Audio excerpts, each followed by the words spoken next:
welcome everyone to episode 15 of Filling the Void. Filling the Void is exactly that. It's just an opportunity to take the instability of 2020 and fill it with some good, especially as members of the creative economy. Oh, look at that. Great timing for the phone to ring. So, as a creative, I guess, well, hold on here. Let me just disconnect my phone. Please stand by. Host is having technical difficulties. And just to let you know, yes, I do have a landline, and they still exist, and one of them exists in the Andrews household.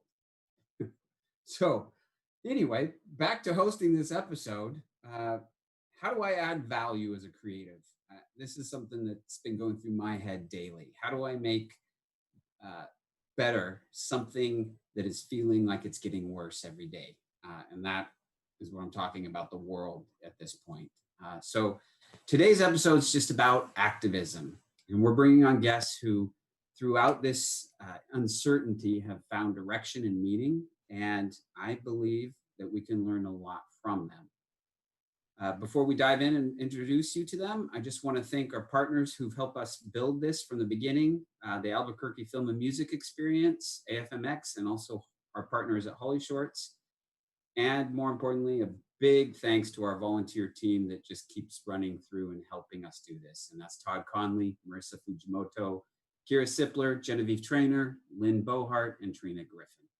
So one last note of house cleaning. Come August, these episodes will be moving from noon to 6:30. So please set that in your calendar and start joining us at 6:30 on Thursdays in August. So without further ado, let's bring in our guest, Todd.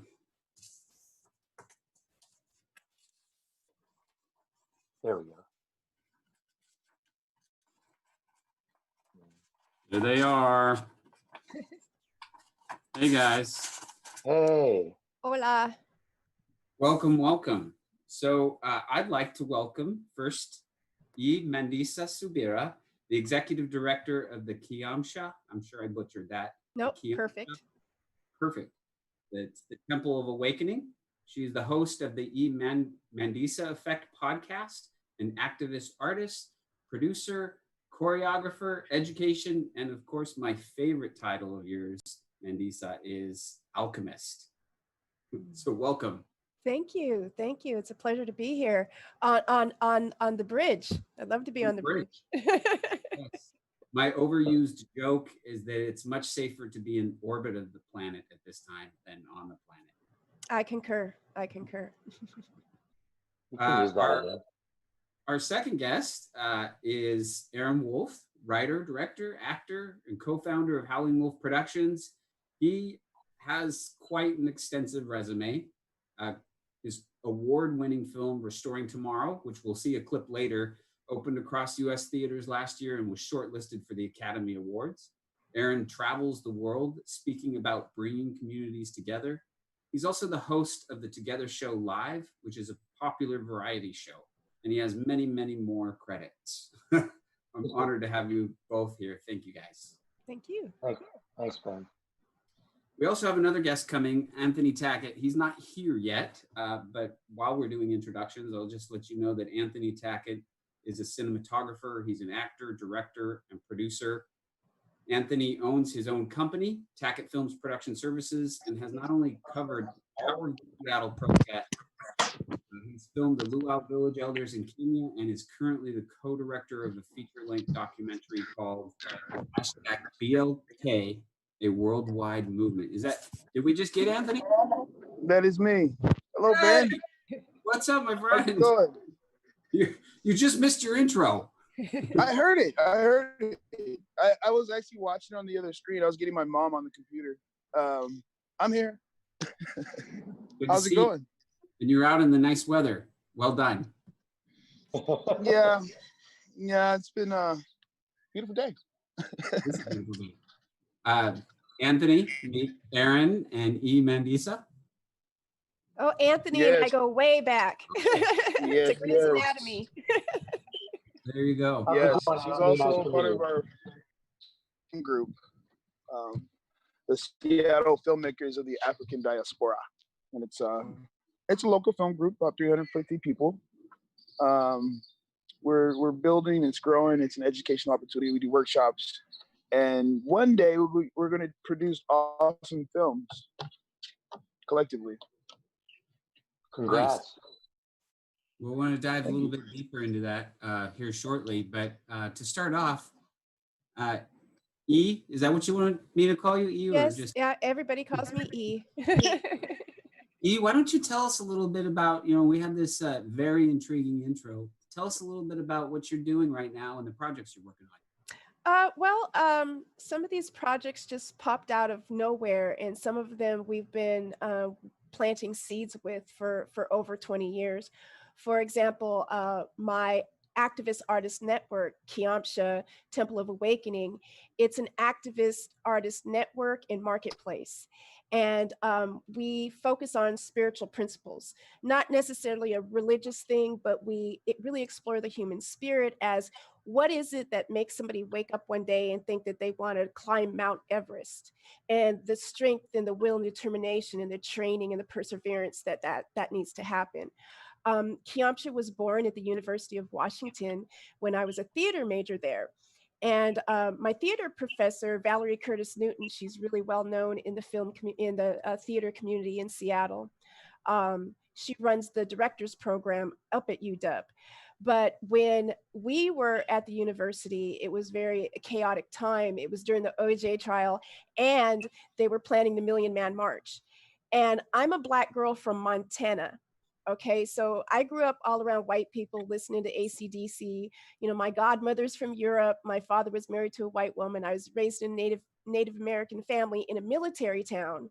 So when I'm on this campus and there's all this racial tension, I have no idea what's going on.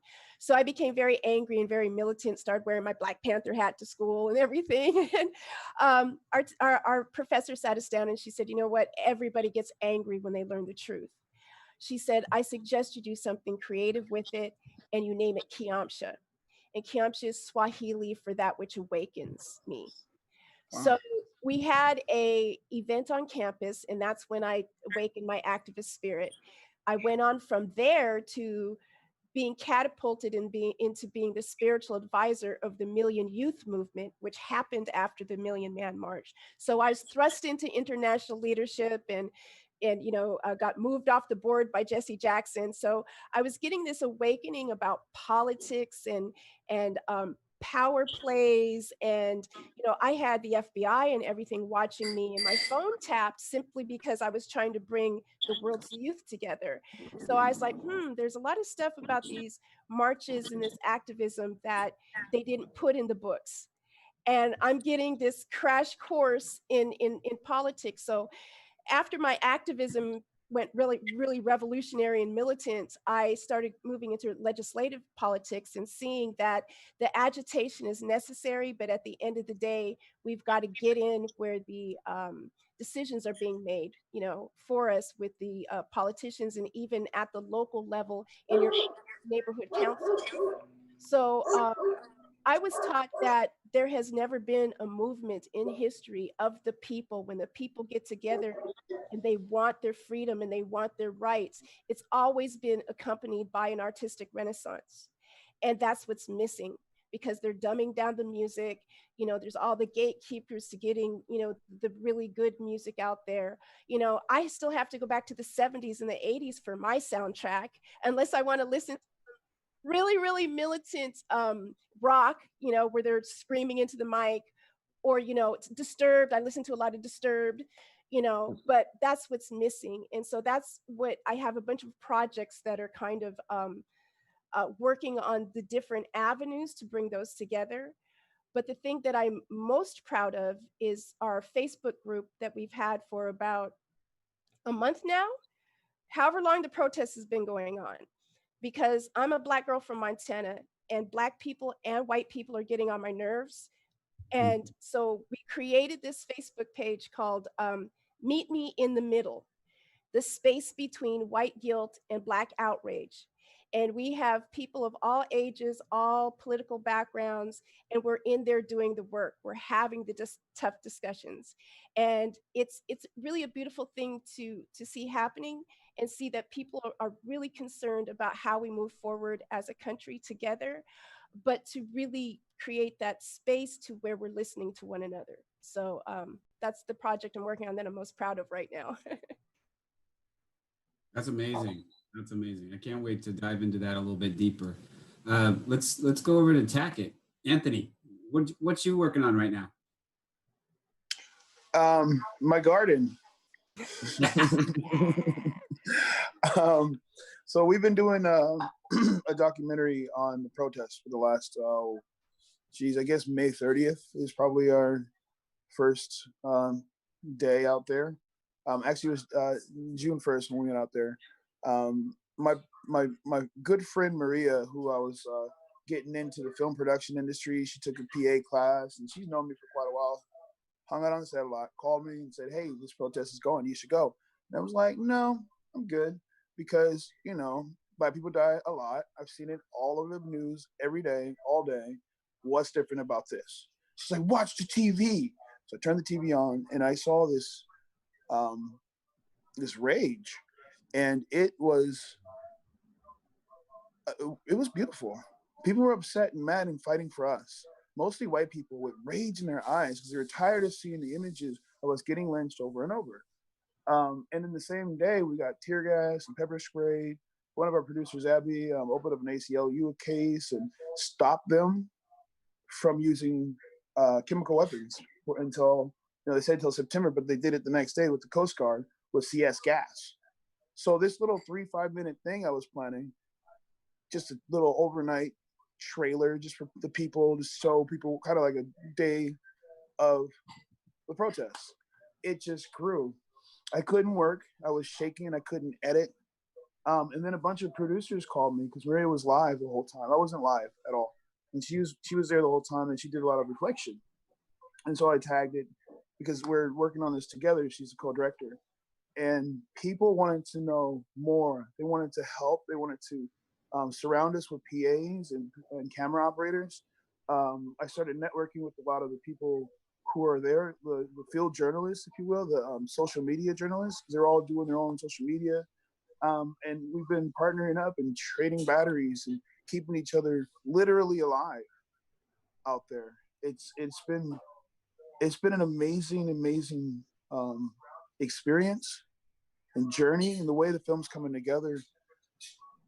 I mean, we have a trailer to show you, but you'll see, you get a sense of what we've experienced.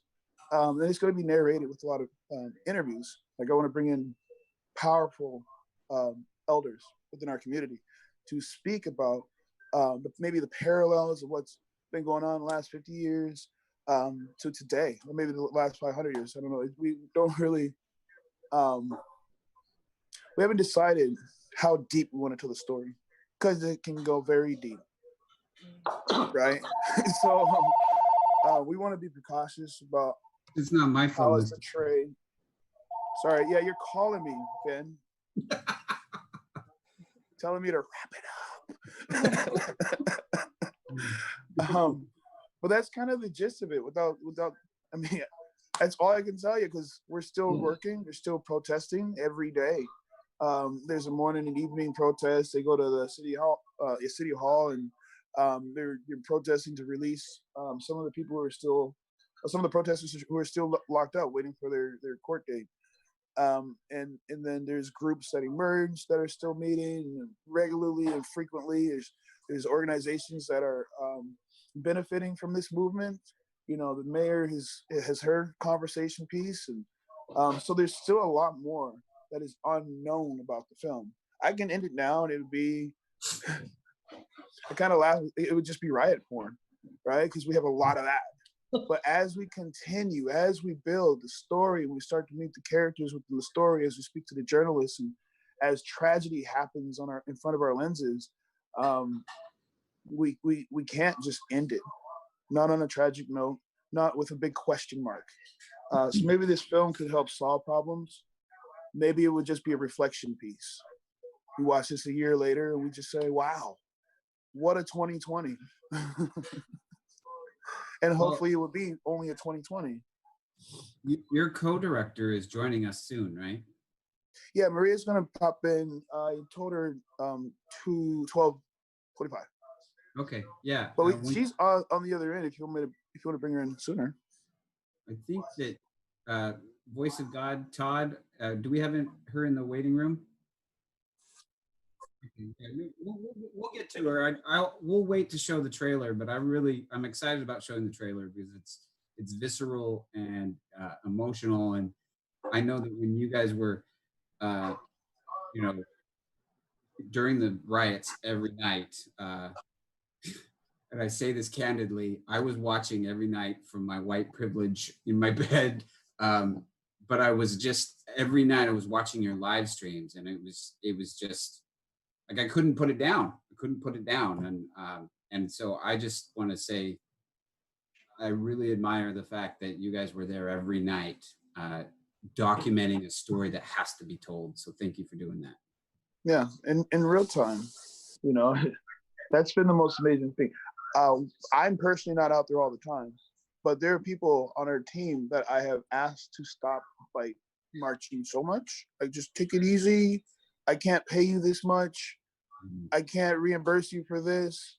And, you know, a lot of them are white, and they're just like, shut up. I want to do this. I'm going. It's not just for you, Anthony. It's for the marchers. It's for the protesters. It's for Black Lives Matter. And okay. All right, I'm going to go lay down and do what Ben does on his white privilege days and just watch from my bed in terror, like, don't go that way, guys. But it allows us to sit in editing and get, because we're still cutting as we speak. We have Clatter and Din helping us. Tess Stewart is the editor, and she's the one who cut that reel together that you'll see. We have another 5-minute trailer coming that's really close, and it's hard because we keep crying. We have a lot of powerful stuff. You know, it was just being there. It was just being there at the right time, the right moments. It's not like we were creating any of this. It was all in front of us. I think there's a saying that we capture lightning in a bottle. A lot of lightning. Yeah. Cool. Well, like I said, when she gets here, we'll dive into that trailer and dive a little deeper there. And let's transition over to Aaron. Aaron, thank you for joining us. And Aaron, what I admire about your work, which I think you're going to tell us a little bit about here in a second, is that this isn't something recent, right? Like, you've been on this path for years. And so I'd like you to talk about what you've been up to. Sure, and thanks for having me. And to Tackett and Mandisa, I really commend you for your work and what you were just explaining. It's beautiful, your missions, and I think that we can, as creatives, that we can all have different missions during this time that all lead to a common cause is very important. And so for me, I was lucky in that I was born into a family of forward progress and of promoting change. My grandfather escaped Nazi Germany, came to the United States, and was the leader in the interfaith and cultural movements. He actually started a bunch of them as a rabbi. And so I grew up around everyone. And to me, as a kid, it wasn't like, oh, you look different, or your faith is different, or it didn't matter. It was just like, this is just who was around our dining table. So to me, I never even thought that there should be any other way, because I was lucky to be born into a family with a very forward-thinking grandfather. So then my work, I'm a narrative filmmaker, and I also started to realize, oh wait, my voice is being heard in one avenue. I want to make sure it's heard in other avenues too, because I really believe in change and in using creativity to promote change, to promote messages that I believe in.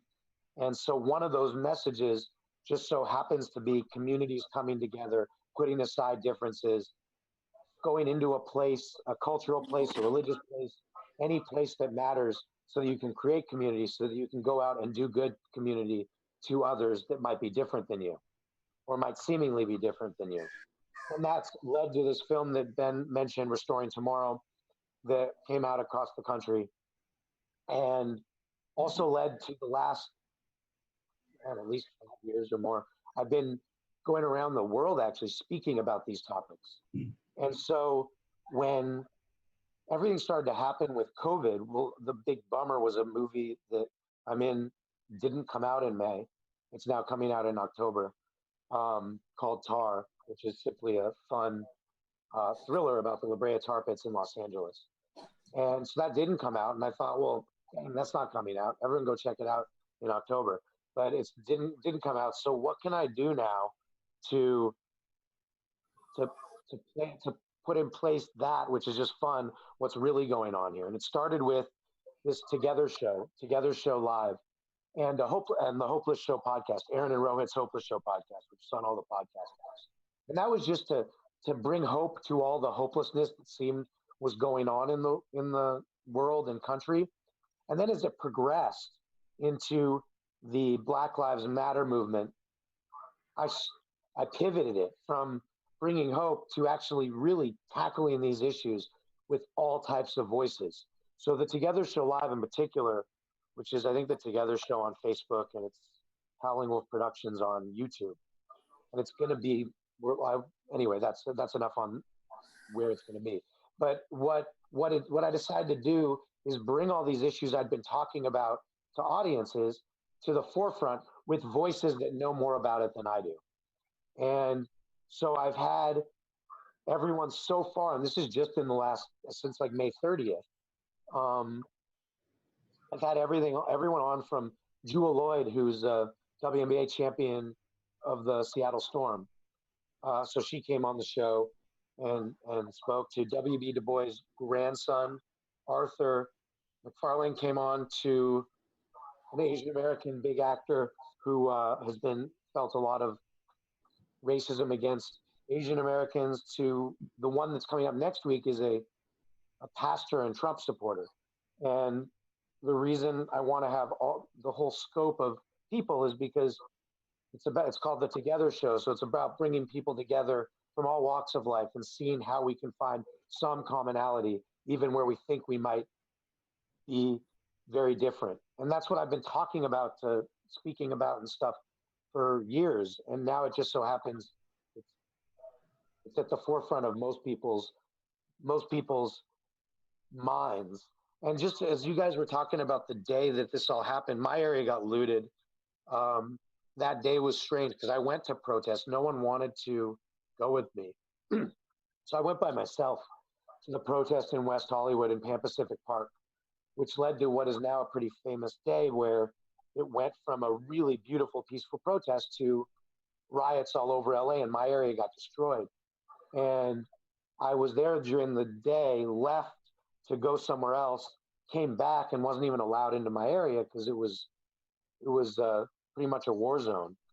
And instead of feeling angry about what was happening, I was angry about what it meant, that this heat, this anger has boiled over so much for the last 4 years, the last 4 months, and the last 400 years of suppression and lynching and just awful treatment of my African American brothers and sisters in this world, that I thought, we're all friends. We need to rise up. And if it meant that my area got destroyed so that there could be change, then that's what has to happen, because there's nothing that can replace loved ones that are lost for no reason.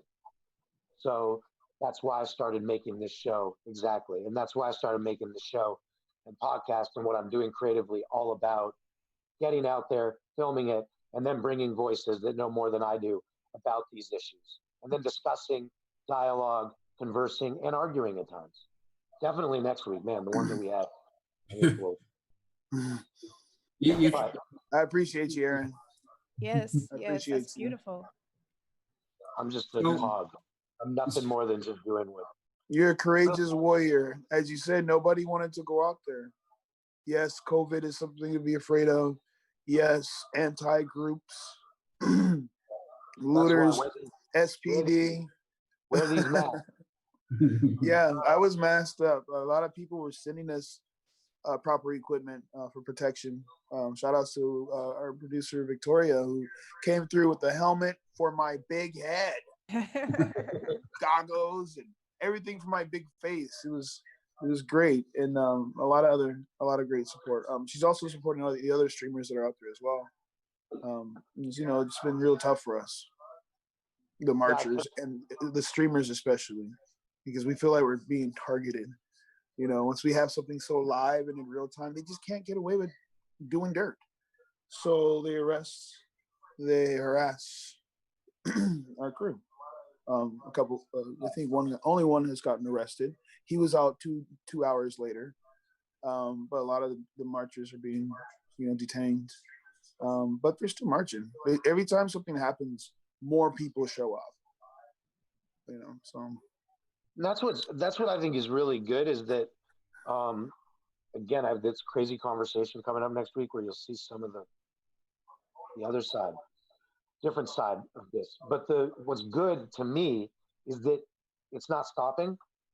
People aren't shutting up, and my hope, I guess, I'm curious what you guys think. My hope is that extremism on all sides goes in the distance so that we can get the real message out there, because I think extremism just kind of distracts from what's really going on, which is beautiful. And you know, I hate when media jumps on that instead of the great work that you guys are doing and whatever it is I'm contributing. Yeah, a lot of things we observed, even you, Aaron, is not being reported in the main media. We were there at CHOP. It was a great time. It was so beautiful. It's just a moment in time that a lot of people didn't get a chance to see because all they saw was the media coverage. But when you see our experience through CHOP, you're gonna wish you were there. It's just, you know, free music, free entertainment, movies, educational movies, free books. They were giving away clothes, tents to people, and just you can just live and have a good life. Yeah, it got dangerous, but isn't that Capitol Hill during July always or June? Like I mean, I don't know about Capitol Hill specifically, but Seattle has a really high shooting rate during the month of June. CHOP only had 4 deaths. I'm not trying to make it sound light, but in a month, only 4. Yeah, that's pretty good. It's pretty good for Seattle. Bravo, bravo. And those 4 were tragic. You know, rest in peace to them, and rest in peace and condolences to their families. I just wish there was something that could have been done. But you know, we'll talk about that in the documentary, about maybe what happened or didn't happen. But so that's why I have to be careful because I want to be very objective in the storytelling. But as I do that, Maria would tell me, it would tell you, as we've gone through this, we become very subjective, became very personal to us both.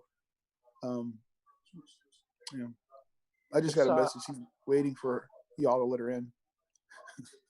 Well, just what you said, I think is it's being objective while also making sure that your voice is heard.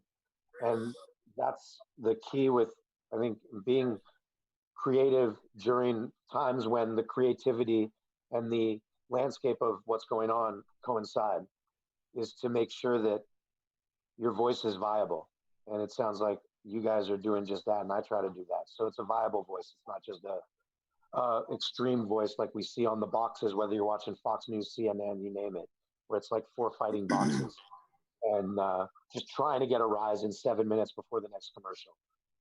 I don't like doing that. I've been on a few shows like that, but I don't like doing that. I like conversations like this where we're just saying our truth. Yeah. I'm definitely saving mine for a film festival. I feel like it needs to be you know, our producers are all about cans, and so I am, and Sundance. But I really feel like this film needs to be done in the Seattle International Film Festival. You know, it's a localized film. There's going to be local musicians who already either written tracks during this time or already had a familiar track to what's happening now. So and the ton of correspondence that we have and we'll be getting more of throughout the time, I think it just makes it easier to just, give everybody bus tickets to get to the theater versus plane ticket to Cannes. Everyone, it's only 500, 300 people, I think, by the time we get there. Who knows? If we're allowed out of the country. But yeah, that'd be a tough one. So that's my goal. Let's manifest that. And, if it happens to be Sundance or Cannes, I'll take it. Thank you. It's definitely playing at Langston Hughes Performing Arts Center for sure. But I'm aiming for SIF. Nice. It sounds like even the voice you're doing now, though, like Ben gets to watch at home the live streams. It sounds like, I think creativity in our industry is changing during this, and some of these societal norms of what is acceptable in our industry, like these certain film festivals, they're great. I think it's also changing so that voices can be heard, creativity can prosper, and in other mediums than having to be accepted by the man at a festival. And so I don't think that let's say your film didn't get into those festivals, that doesn't mean it's any less than. That just means your voice is going to be heard. Yeah, as a filmmaker, I've done a ton of films that nobody's seen. It's all about the process for me, just getting it done and through the can. I mean, that is the sport, if you will. So just going through the process, that's going to happen. And I'm going to, take it one step at a time. But to have a goal is something that's crucial. Like I'm a big believer of manifestations or, prayers being answered. And you can only get that if you believe. I believe. So there's it's interesting to me because it feels like there's a lot of voids happening in our time, like whether it's a spiritual void, we have these social divisive voids that are trying to split us into communities, and you all in one manner or another are trying to eliminate those, right? We're trying to bring people together. That's the bottom line for everybody. We're going to bring in Mina and we're going to bring in Maria, and I want to watch this trailer, but before I'm going to use this as a transition, and I have an important question I want everybody to answer. But Aaron, before we go there, we have a bunch of clips from some of your work, and I just want to ask you, which one would you like us to show the audience as we transition? Sure. I don't know. I forget which ones you have. Do you have anything from the Together show? I have a clip. I think it's the clip from the. You want to do that clip from the Together show, and then Todd, while we do that, let's bring in, while we're watching that, let's bring in Mina and Maria. I want to know what made you decide at an early age that you wanted to be, that you knew you were an artist, and you wanted to bring your art to many countries. Well, it's so funny. I actually had this conversation with my father about 3 weeks ago. So the song was the pre-release song, which is the rough cut of it, went semi-viral in China because the Tom Hanks of TV of China wanted to help the society as well. So we came up with a music video and just spread that over there before it was released and before it was mixed and mastered and stuff. And it also went on the news in Taiwan because my parents are all and my family are all in the medical field. And I remember that growing up, they always wanted me to become a doctor to help more people, help lives. And I saw them work really, really hard. And they definitely saved a lot of lives. But I realized one thing at a very young age, around like 10 or 13.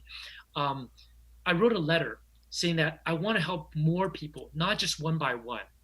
And I realized that the social media and the entertainment platform is actually a platform that you can inspire. You can spread messages. And that's like the biggest prevention. That's actually a bigger prevention than the mask itself.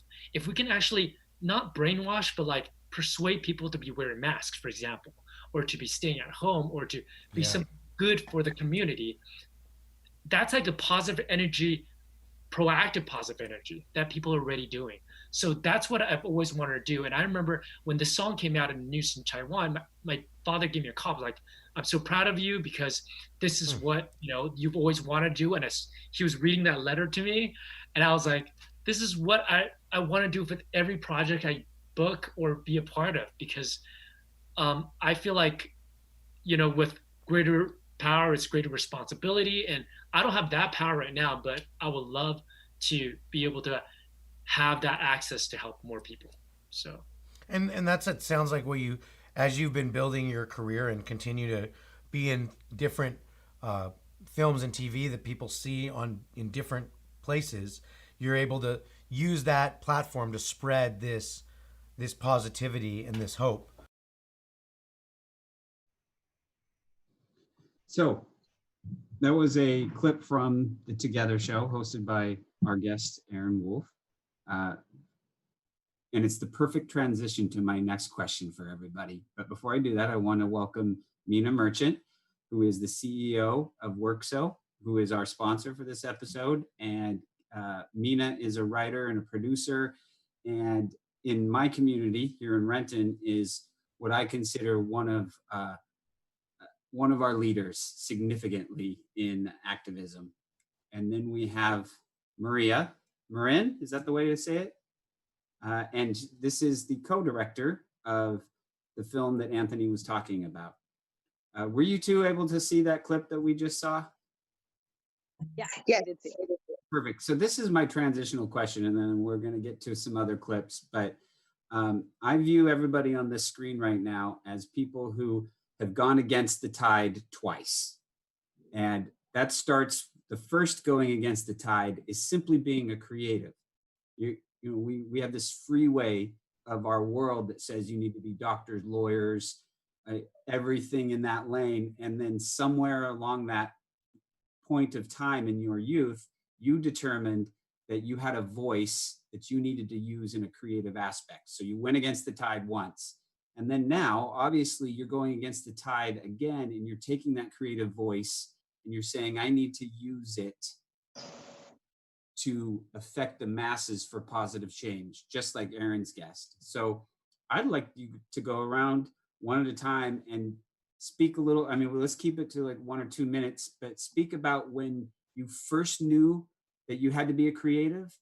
And then secondly, when that transitioned to focusing your creativity towards activism. And let's start with our new guests. Let's start with Mina. Hi, everybody. Thank you for having me here. It's nice It's to a see light- all your lovely faces. It's a light question, Mina. I didn't give you any time to It's a warm light up. question. You're just throwing me right in. Right. Those are great questions. I honestly haven't had anybody ask me that before. Why did I do either of these things? I don't think it was actually a conscious choice. I feel like I've always been inclined towards creating things with my hands, especially. And then I studied architecture and art in school, and then I went on to make stuff, make businesses, and then now in video and film. And so I can't say it was one particular point because it's been since I can remember. So that's that. Activism, you know, I just think being born into this body and being raised in a place where most bodies did not look like my own, I think I was just really aware of my own difference early, and that it was, I had two choices. I could stay quiet and kind of go with the flow, or I could open my mouth and mix things up a little bit. So it did take me a while. That started to happen probably at the end of high school. Always had a lot of questions, always had a lot of not such okay feelings about what was going on around me, but didn't really talk too much about it until high school. And so it just grew from there. And now I see really myself as just a facilitator in any way that I can be for my local community, you know, here in Renton and the city, and just in the arena of being a female of color in a media, a creative field. Yes. Thank you for being here. Thank you. Maria, how are you? I am doing very well. How are you? For sure. So the question, can you repeat it for me one more time? Yeah, of course, of course. I said it was a long question. I'm just curious when you knew that you needed to be a creative, and when that transition to the activism that you're heavily involved in right now, and because I believe they're pretty connected.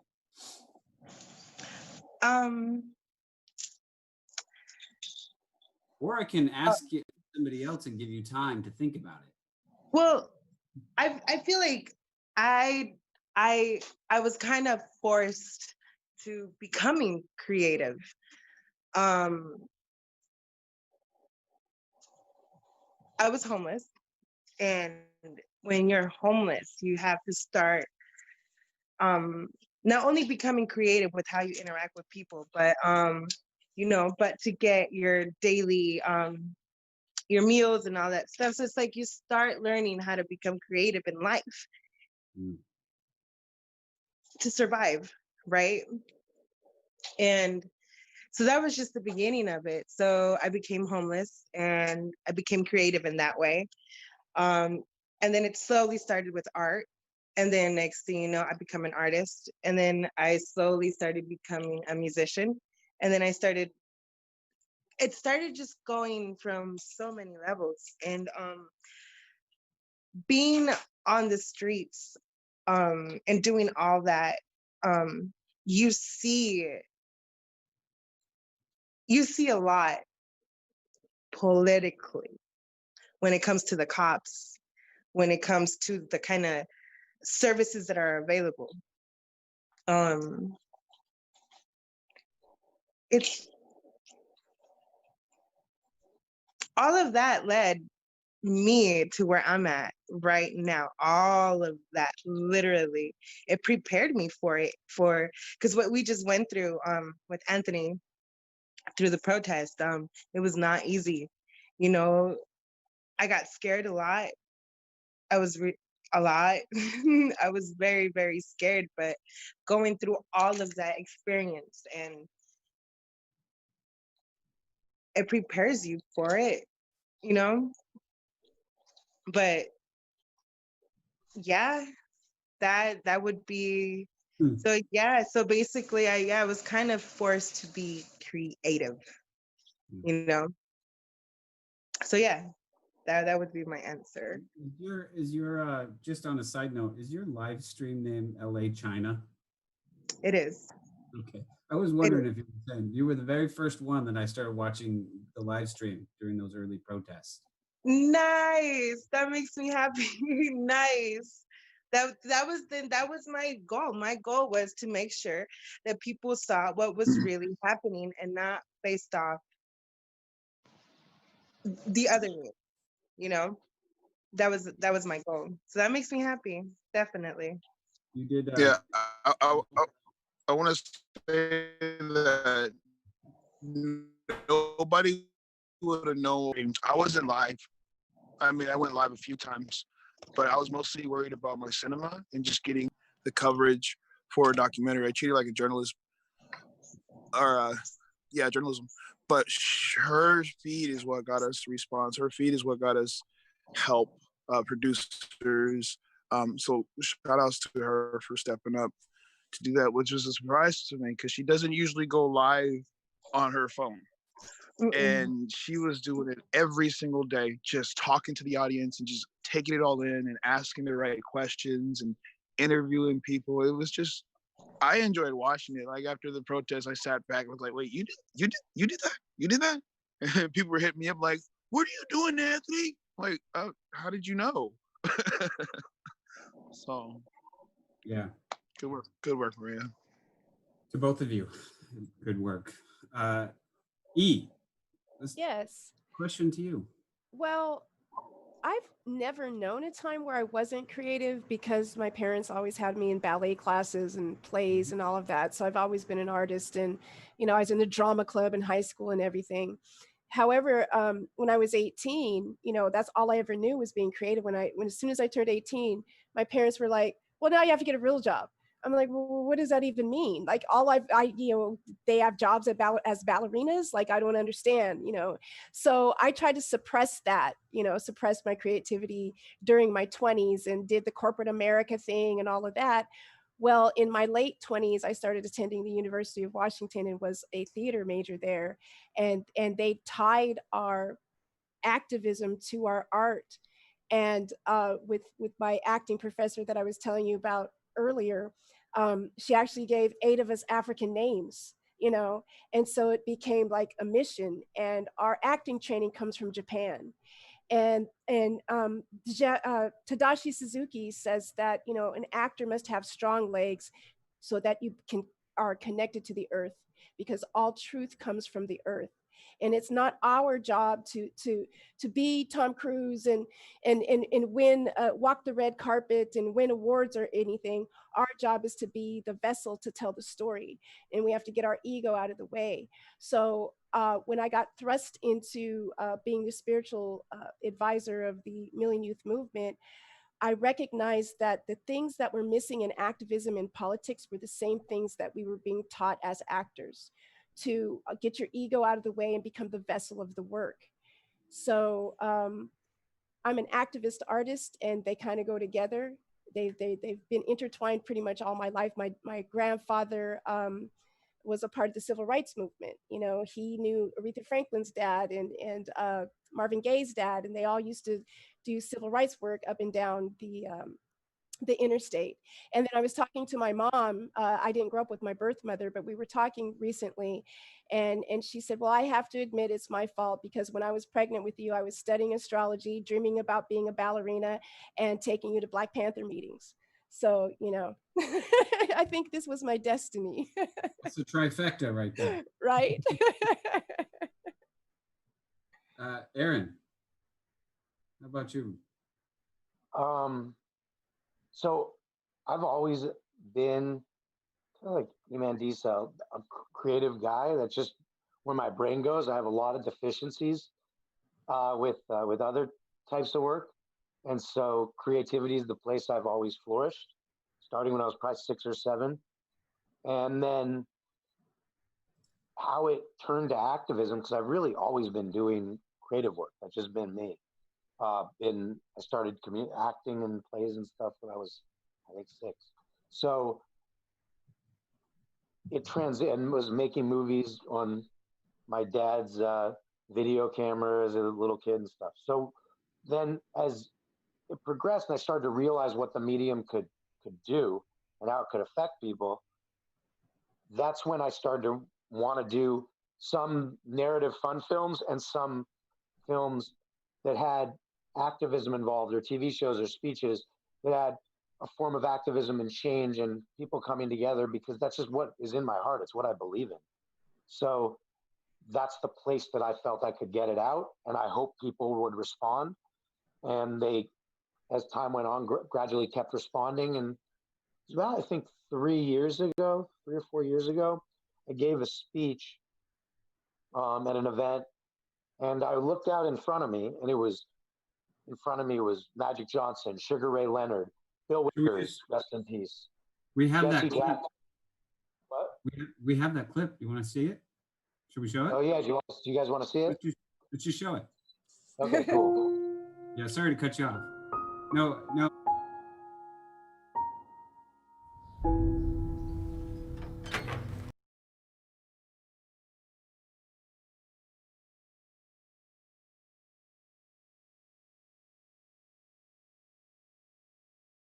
Real quick, I need all your help.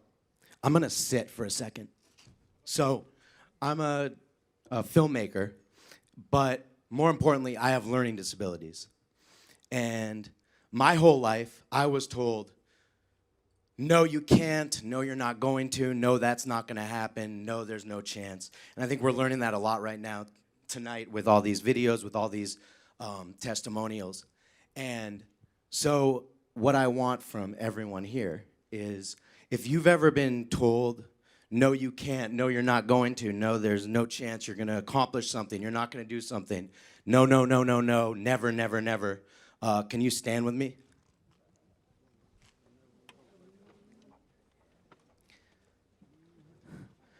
I had a feeling that would happen. And then, with those no's, was there ever a time when you look back and said, wait, I told that no yes. I told that no, yes, I could. Yes, I can do that. If you feel that, if that happened, can I get a scream or something? All right, now you all can sit down. Thank you. I'm glad you had that. So what happened then for me was I actually lied in the video, and I apologize because I said I knew you would do that. I actually didn't. I didn't know what would happen. You're not usually supposed to go and give a speech and start by sitting on the ground. And so when I saw these people that I look up to stand up, I realized I got to keep doing this. When I get Irvin Johnson and Bill Withers and all these names that have just been like on a pedestal for me my whole life, and they're standing with me, thinking, man, we're all actually just right here. We all have much more in common, and we've got to use that commonality to promote change.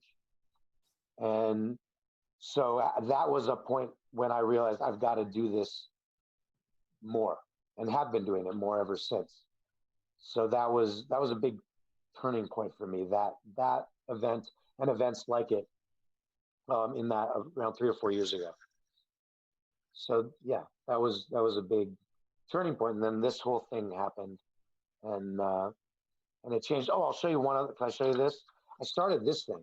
So this was called the Logic Motor. And so because I saw this was actually, I came up with this probably around February. And it was before all this, everything happened. And I just thought, man, everyone is fighting so much and becoming so tribal, and no one's listening to each other.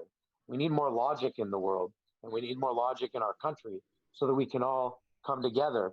So it's not right, it's not left, it's not Republican, it's not Democrat. It's just based on simple human logic and humanity. And so that's why I started this Logic Party concept, which is no more than just a concept, but I just thought it was important. Ashe, as we like to say. Well, I've got a super PAC for your Logic Party. Yes. It's called the Purple Renaissance because blue and red make purple, right? Yep. Hey, Beautiful. I love it. I like it. I feel some I'm in. collaboration. I'm in. Yeah, I'm wearing red. Yeah. Anthony, let's talk about your creativity and activism. I know you touched on it already, but I'd love to hear your thoughts on it. Well, honestly, I think you can say I come from a long line of creatives. My great auntie Flo, rest in peace, and my mom as a child used to run church plays, used to do church skits. They did skits at church. So they did like little play performances during church. And so I passed on to my mom, and then she forced us all to do it in our church. So there were a lot of times where I've, performed in skits. Also choir. I played instruments all through elementary, middle school, and high school. Then I switched into video production in high school. My first teacher was the one who really inspired me to do this. She was a filmmaker, Susan Johnson. I'm still looking for a Susan Johnson. If anyone knows Susan Johnson, please call me. I want to say thank you. I haven't seen her or found her since. But she was I think a documentary filmmaker. And her first lesson was she took these random little cutouts from comic books and taught us all to tell a story with these. And then when we were done, she was like, "You just made your first storyboard. Good job." And that was just an exciting thing for me at sophomore year in high school, because before that was woodshop, and the first lesson was, "Hey, let's watch this video about people getting their fingers cut off." And I was like, "No, I don't want to do that. I don't want to do that." And they're like, "Well, there's video production." I'm like, "What's that?" So I've been doing that for quite some time, and the first activism. Well, I mean, we grew up as activists. Like, we are just Black, so we have to just know how to survive. So there's that I can talk about that forever. But there's also in high school WTO happened, And the teacher, different teacher, is a journalist, and she was like, you know, I can't really tell you to go out there because I'll lose my job, but I'm going to turn around and let you guys go and get whatever equipment you need. And, you know, if you want to tell a story, I think it's a good time. It's going to be historic. It's WTO. So I went out and I shot a lot of the protests, the riots, a lot of people getting hit rubber bullets and the looting. And for me, it was all very new. But I learned so much, the power of protest. I saw the changes. Well, you know, I saw the changes in people's hearts after that. We can say that. And that really left me with a big impact. You know, since then I've done like narrative film and corporate video and like music videos. But something about the energy of a protest that is terrifying and yet thrilling at the same time, if that makes sense. Like, we know we have to be there. We know it's going to be dangerous, but somebody has to tell the stories. Everything I know about the Watts riots or, you know, the civil rights, you know, era are from the journalist. And so if it's Fox telling that narrative, it's not going to be a true story. So Maria and I felt it was important to be out there to tell the real story. Live and in real time was her philosophy. I was like, oh, we'll talk about it in a year in a reflection film. So we're doing both, and it's been a great dynamic, if you will. But so yeah, so I guess that answers that. Creative all the way through, and I've always been an activist. Even when I didn't know I was being trained to be an activist, I was being trained to be an activist. To know my laws, to know my rights, to know when to say no, to know when to say yes, and never giving up, always staying persistent, no matter what. I don't even want to talk. I just want to keep hearing you talk. Yeah, and I like to walk on beaches. That really helps my creativity. True story. Maria likes to go to the woods. She also wants to be a park ranger. It's her life goal, because that keeps us creative, just being grounded in nature. Forest ranger. Awesome. I stand corrected. Forest There's ranger. a big difference, y'all. There's a big difference. Before we move on, I want to make sure that I'm respecting all your time, because usually it's just a 12 to 1 episode, but we're now here at 1. Is there anybody that needs to leave, or can you all hang around for another 5-10 minutes? I can hang out. Y'all good? I have time. I love hanging out with you, Ben Andrews. It's been too long. And I love the space. I love that you're captain of a ship now. Right? You did it, man. You did it. Unfortunately, I'm just a janitor and the command crew.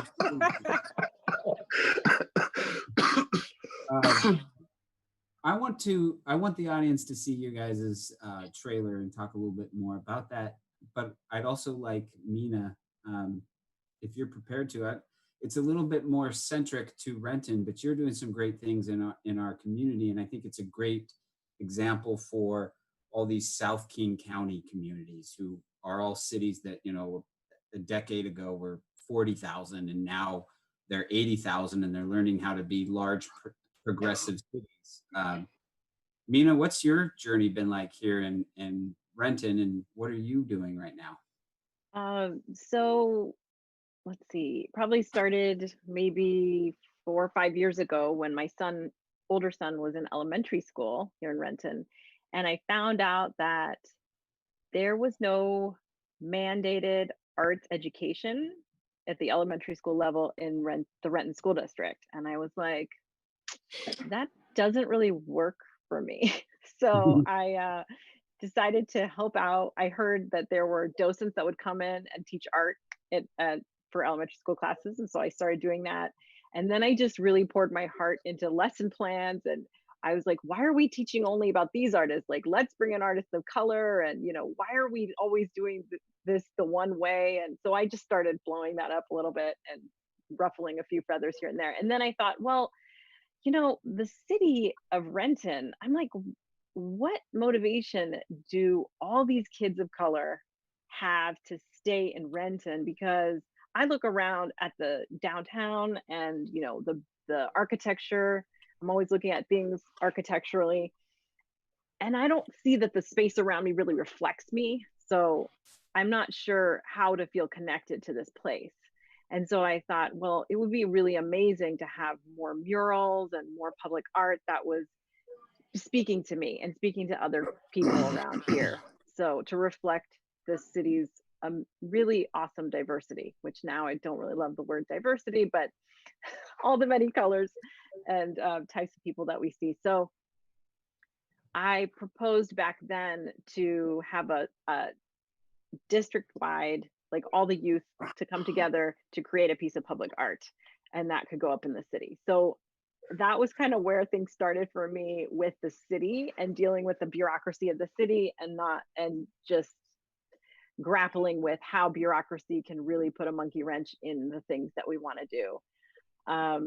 So anyway, that was kind of the beginning of my public art path. We did end up doing a few public art projects with the community, which all were beautiful experiences, trying to equalize the opportunity to make art and to bring everyone together to create something beautiful.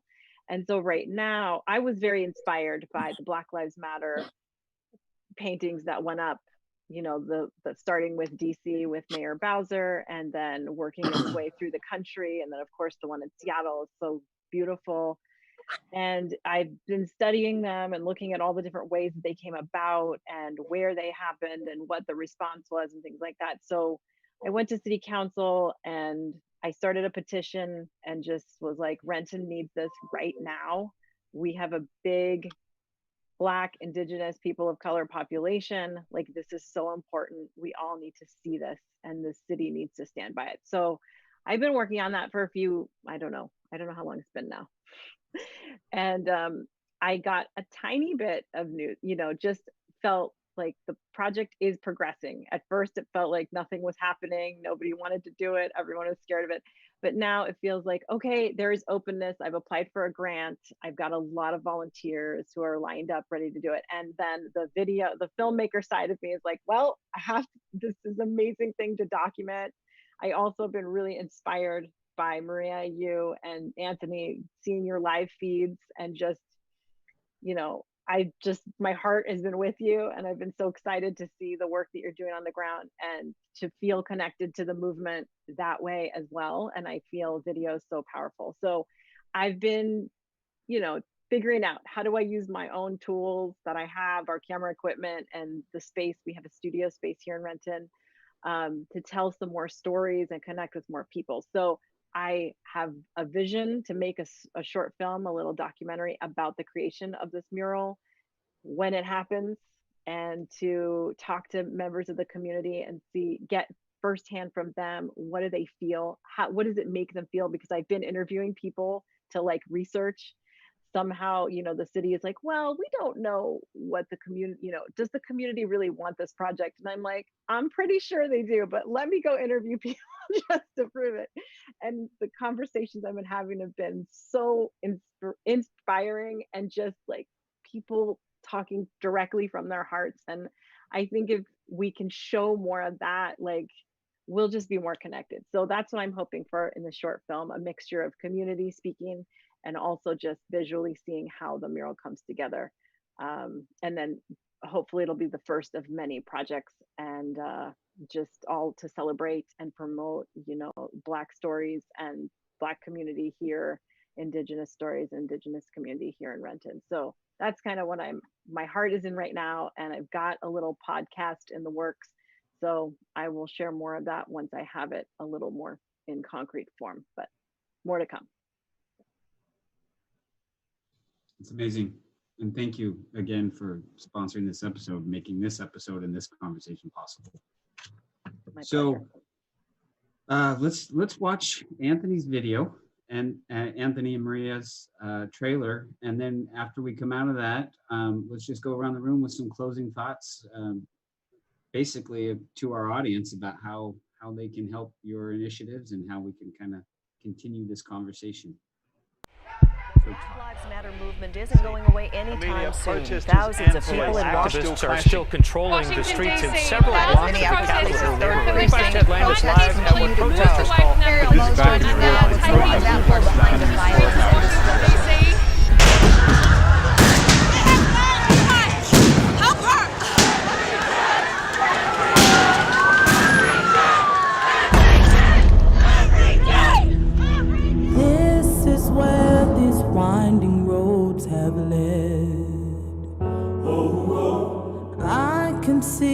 a day of gold ahead.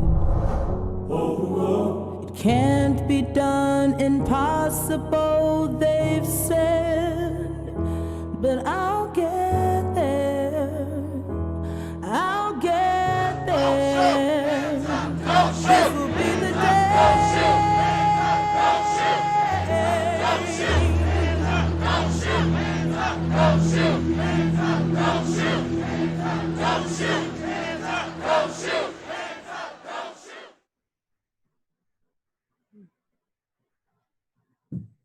That's a big wow from this seat.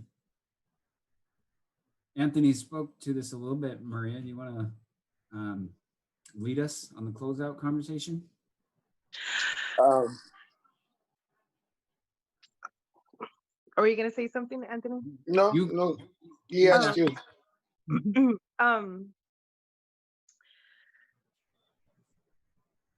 Wow. Okay. I'm not too sure. Anthony, you go first. That movie, that has been the common reaction with a lot of people who watched it. It's just, wow. It wasn't supposed to invoke much thought, just a reflection of what occurred. And I think what we are reflecting, what we are observing is our own internal perspective. What happened, what was going on, what did they do wrong, and what did the police do wrong, and it's still kind of open-ended. And the piece will explain itself through the narration of our correspondents. A lot of them were very vocal. Maria was very vocal, put her thoughts into what's happening. Like I said, I'm going to have elders speak to the situation. I really want Angela Davis to talk to us and use her voice to tell the narration. I want Cornel West to also put in his philosophies. And we're thinking of a third person, but also like people from our community, like Dr. Hardiman or Dr. Marsha Odunga Tate, Dr. Mims, just people who, and some filmmakers as well. Like, so it's a vision that's still in our heads. It's mostly in my head because Maria's like, "What are we doing?" I'm like, "I'll tell you later." And when it all comes together, it's like, yeah, it's exactly what I was thinking, which really it wasn't, because Tess, our editor, took our ideas somehow out of our head and put it in the timeline and created that using old techniques that I used to use in high school. Like I used to always do like fast cutting and heartbeats, and I didn't tell her about that. She just felt like it was what needed to be done with the piece. So it's really like a universal synchronicity type deal that's happening. Everybody's just, it's all divine intervention, the way things kind of flow together. Yeah, that wow is, or I can't even say wow. It's just, my first watch of it was just staring blankly and a tear fell down my eye. And I looked at Maria and she had like a tear too. And it was just like 5 minutes of silence. Like, granted that we had a longer trailer. We have a 5-minute trailer. And we watched that right after day 4 or 5. So we got hit with a lot of CS gas, just super traumatized. And we pushed play on that trailer that fast. That's how fast she moved. And we were just taken away. We had to go back. I wasn't going to edit anything. I was like, okay, Tess is going to keep going. I need to regroup, find my energy stones, some new stones. Anyway, food, hydration, sleep, because we were going back. We knew that we were walking back into the mouth of madness. But we kept doing that. It's mostly, we realized we were protecting people with our lenses. The brutalities would never ensue until cameras are gone. Mass media was gone. It's 3 o'clock in the morning. Our batteries are dying. I'm walking away like, that's a wrap, everyone. Let's just go home. And then bang, bang, bang, bang, bang, bang, bang, bang, bang, bang, bang, bang, bang, bang, bang, bang. Getting pushed back, getting pushed away around corners. And the remarkable thing was the people kept coming back. They cleared it out. The police back to their line. The people came right back to the line. Hands up. This is a peaceful protest, right? Until firing, until 5, 6 o'clock in the morning. So it's been an intense, situation, but we're not stopping. The devil is on our back, but we're not stopping. All right, Maria, do you want to jump in? Well, for me, what makes it even more extraordinary is that when we started, there was just four of us out there in the field, just four of us. And, we went out there with which just the only thing to do was we have to protect the protesters. That was it. When we went in there, we didn't think that it was going to become something so big, and now it's like, and when I watched that video, for me, because I still haven't gone back and looked at all of my live streams. I still haven't, and I did go look at the one where we were getting tear gas, and the anxiety that it gives me. I can't believe I was in that. I was in that, and I was brave but scared, but really brave, because when I go and watch those, when I went back and watched that video of us getting tear gas the first time, I couldn't believe it. I did that, and we did that. Me, all of us, we all did that, and it's beautiful because I didn't think we were gonna get this much help. I didn't think that people were gonna be part of it. I didn't think that people were gonna see our stuff and become part of it. I've never gone live stream in my life. I didn't even know how that thing worked. But immediately as soon as I got out there, I was just like, okay, this is live stream, this is right there. All right, I'm gonna go. And now, it's amazing. It's amazing what it has become. And when I watch that trailer, it still gives me goosebumps every single time because we were there, in it. And it was, wow. Yeah.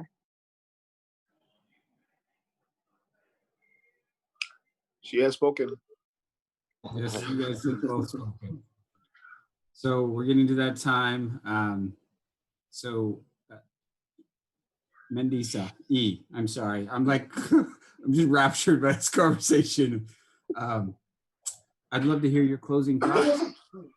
Well, I know, Aaron, you guys have all been making me cry. Aaron cried a couple times, but one of the things that Aaron said about having this Trump guy that's going to be on his show, I infiltrated the Republican Party here in Washington State, and that's why I've created the Purple Renaissance, because I feel that what's really been missing in all the movements of the artists, like back in the 70s, and even with the We Are the World thing, every time that the artists have come together to try to do what we need to do, to raise our own money, to fight our own fight, one of the things that we're missing is political power.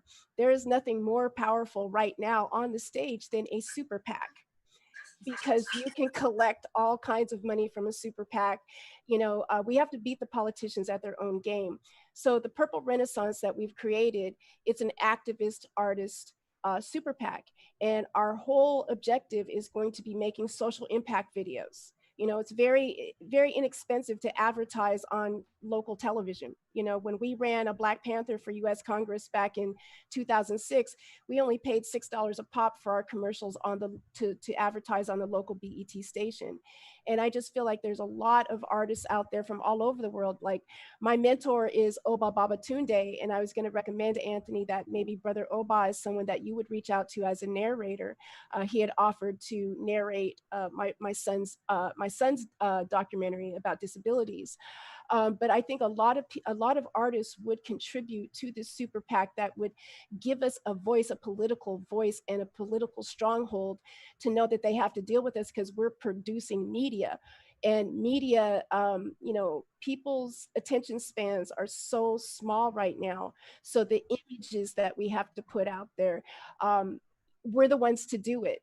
I tell people all the time, when white people bring me the statistics about, well, more white people are being killed by the cops than Black people, I'm like, but you don't understand. You can't throw statistics at Black people. all we see is the image, and the image of someone who looks like us being murdered on the evening news over and over and over again. And it triggers our PTSD from seeing our family hung from trees. You know, I was born in 1968. Hello. In 1973, I was denied the right to swim in a swimming pool. And I think what we're missing is people think that if you get legislation and you get this down on paper, that it changes the consciousness.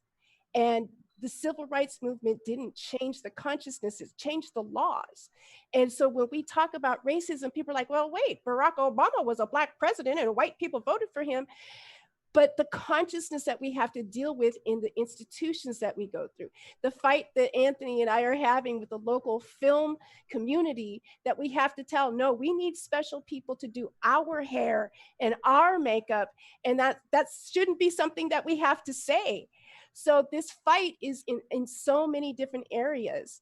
So that's why I'm focused on where can we bring community together. So the Purple Renaissance is blue for, you know, Democrats and red for Republicans. Let's come together and make purple. Let's make these social impact videos so that we can show something. One thing that you do, for instance, I got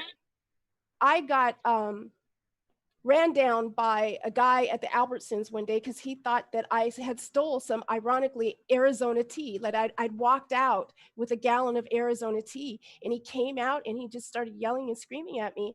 And when I showed him my receipt, he didn't even apologize. And that triggered me. But we're not appreciating. So I went home and I had to tell that story to other Black people in my family. So what was the social impact of that? It's just the one decision that you made can go down a whole list of things that can cause chaos in a community. So that's what the Purple Renaissance wants to do. And the work that we're doing with Meet Me in the Middle is like, the white people come into to Meet Me in the Middle and they throw statistics and we get into arguments, but at the end of the day, they're listening. And then the assistance and the help comes from a different area, not so much of guilt, but of empowerment to, I'm invested in my brothers and sisters having this justice, because once we do this for Black people, we can do that for all people, because we're kind of the trendsetters in the world. So I just encourage people to get involved, you know, with the Purple Renaissance, with Meet Me in the Middle. And my organization is called Kiamsha, That Which Awakens Me. We work on training artists politically so that they can advocate for themselves and know what it's like to go to a city council meeting and do what you need to do. And I'm just very excited. I commend everybody on the panel. Every time I come on one of these panels and I see everybody doing the work, it puts my faith back in humanity, and it gets me through another sleepless night. Thank you. Thank you for being There's here. an elder in our community who refers to these triggers that we go through as post-traumatic slave disorder. We have been pumped with images since we were a child, since we were in wombs and wombs and wombs. And it's in our DNA. I can tell you, because I've done a lot of conferences on DNA and remarkable things it remembers instantaneously and passes down to the next generation instantaneously for their experiences. So imagine 400 years of trauma and what it's done to our bodies, our minds, our brains. So that's what I tell people now. Sorry I blew up, post-traumatic slave disorder. It's valid in court. They can't fight it. It's like, oh, dang. How do we fight that? We don't know. We can't prove or disprove it, right? So I'll try it out. Yeah, much power to you and your organization. Can we talk about our GoFundMe? We haven't mentioned that at all. Yes, please. We're doing a GoFundMe for this. We're raising funds. If you guys have the link, would you mind posting it in the chat? It's been there for a bit, but please talk about it. Sweet. Yeah, click that link. We'll tell you all. It tells you all about it. We list our crew, our needs, what we're looking for to keep going. We don't know when it's going to end. We tell people, yeah, it's a documentary, but really, we have enough content for a miniseries, for a docu-series, and it can be told as it's happening. Because it's still going on. So a lot of you who are aware have observed. If you look at our streamers in Portland, look at our streamers in Oakland, our streamers in Pennsylvania, and I say ours because they're allowing me to use their footage. If you look at Detroit, right? Texas, there are protests still happening everywhere. Some are peaceful, some are not. Portland is the Coast Guard and the U.S. Marshals are currently flashbanging and shooting gases at their own people. If it stopped, great. If not, that's the last I checked 2 days ago. And Facebook, hi Facebook, shuts people down. So they've been putting the journalists in Facebook jail until August. Some for 3 days. One of our correspondents got banned for 3 days, but he was talking about COVID. But they banned him. But he's been protesting. He's been documenting the protest with us for the whole ride. I'm looking for footage of Kenya because I know Kenya had protests. I know France had a protest, like huge, still happening, right? UK statues coming down. There's a lot of footage that's out there. And what's cool about it is that I was already going to go with the news because was assuming that news media is public domain when in fact it is not. You have to go through the few families that own the stations, and they probably wouldn't give us that stuff. But the streamers love it when we use their material and we express their voices. It gives them an outlet that they've never had before. And the response has been extraordinary. People are like, yeah, I show them the trailer. They're like, yes, you can use my stuff. One guy has a 30-foot crane in Portland. He puts a GoPro on top of it, and it's a pole. And he just, shoots. And the angles that he's getting while they're attacking with pepper bullets and flashbangs is just terrifying. It feels like cinema, but it's real life. It's what's happening right now. Well, about a week ago. But look at my feed. Look up Anthony Tackett. Look up LA Gina. And scroll up and down our wall. We've been streaming since before I've been streaming since MySpace. But since the protests, we've been to date myself, or should I say coding? I've been coding since MySpace. But since the protest, day one, we were out there. Day two, Maria will correct me. And it's another story for other days. But we've been going nonstop. And when I'm not out there, I'm sharing our correspondence. So you're literally getting 24-hour support. It's only kind of quiet on my end because I've been a little busy. Maria's birthday was yesterday, and I wanted to just stay offline. But we're going to start all that.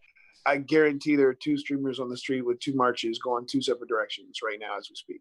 And somebody's in the mayor's office if she's talking. You're just out there getting the story. So please support us. Go to the GoFundMe page, contribute what you can.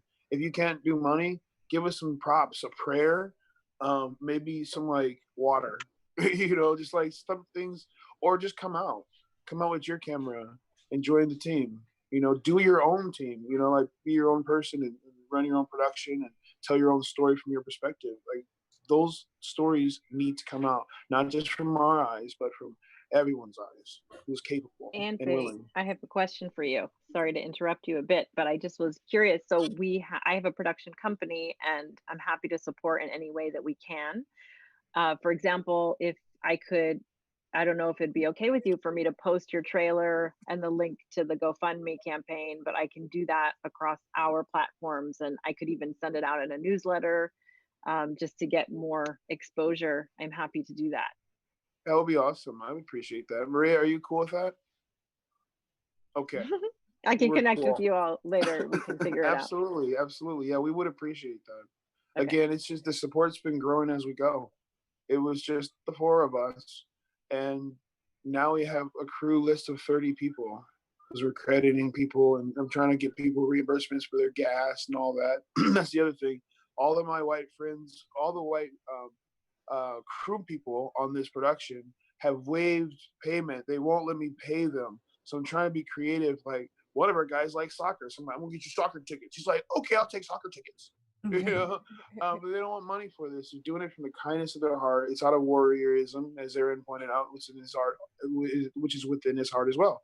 We just are doing this because it's a noble cause.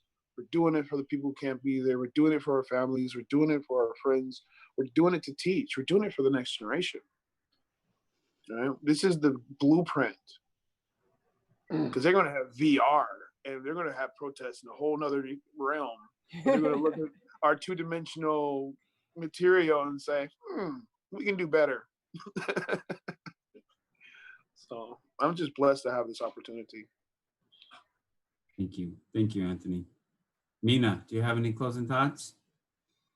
Just that such a pleasure to meet you all virtually, and that I'm here and would love to talk more with all of you about the work you're doing. I briefly went to a couple of websites before this, but I would like to spend more time. And we do have equipment available. We do have a studio space available, and just, want you all to know that I'm here, and we'd love to work with you in any way that we can.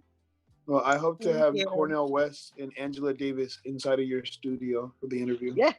Yeah. You with me? I'm with you. And I don't know honestly, if you know, go ahead. No, I want to hear what you got.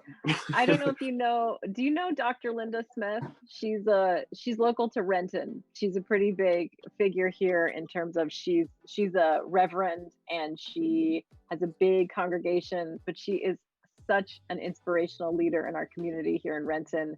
And when you were talking about Cornell West and Angela Davis, so you said, right?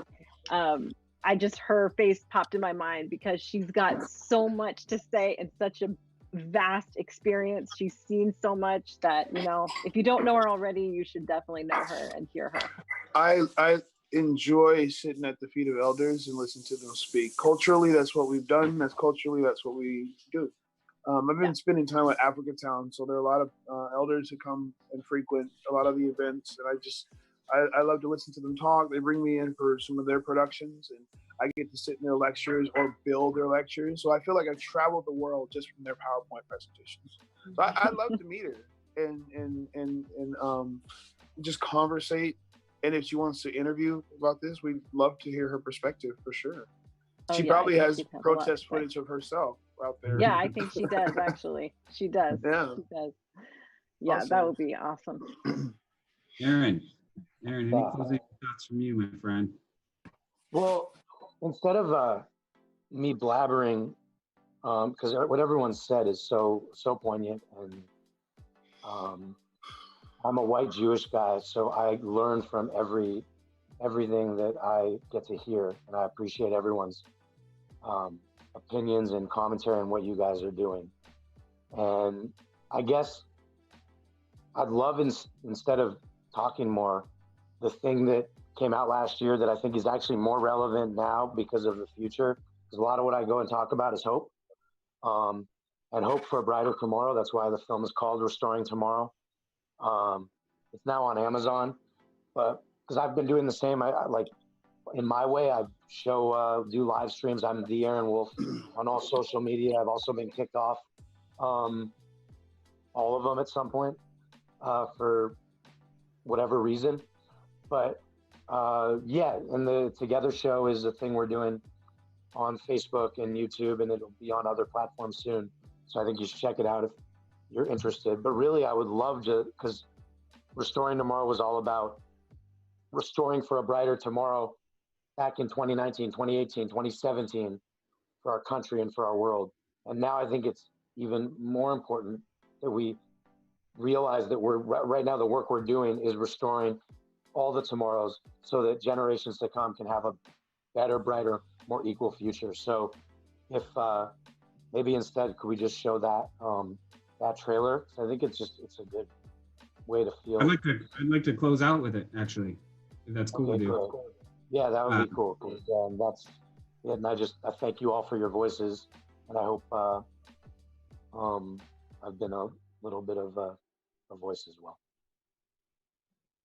You have, my friend.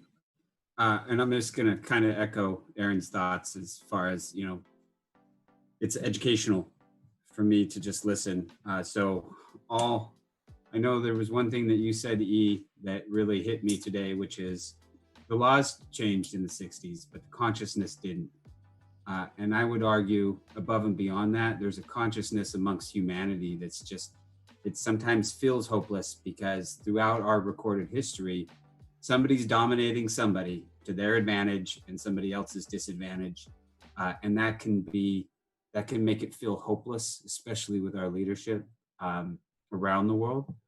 But to echo Aaron, like, we can draw the line at some point. There can be a point in human history where we collectively change our consciousness and realize that our souls are all the same color, that the color of our blood, everything's important is all the same. So let's close out on Restoring Tomorrow. I love you guys. Thank you for being willing to come on here and bring a little more education to our world. Nice to meet everybody. Thank you, Ben. So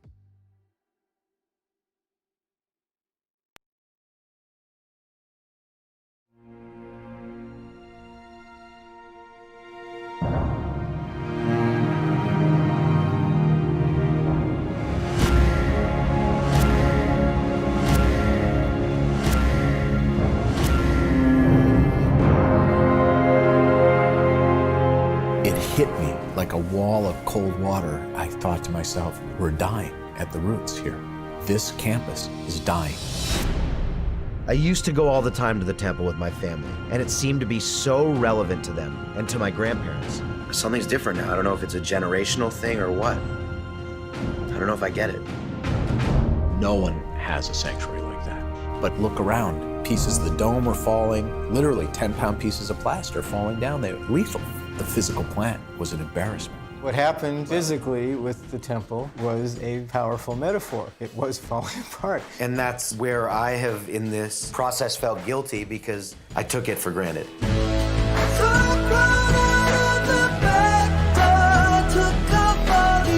A place like the temple is trying to connect us with things of real meaning. The Warner Brothers were willing to support whatever he was going to do, and that included building this temple. You know, we don't think of ourselves as ancestors because we're alive. And I think the essence of being a good human being is to be a good ancestor while you're alive.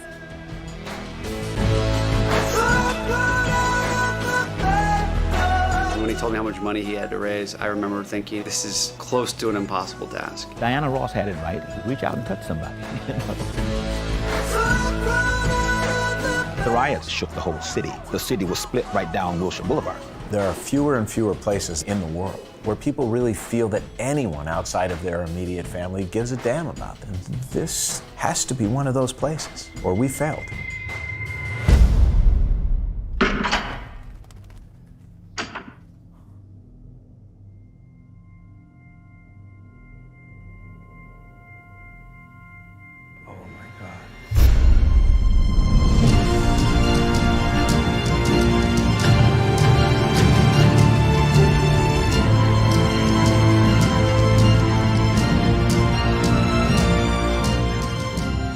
How do you feel about what has happened and what is to come?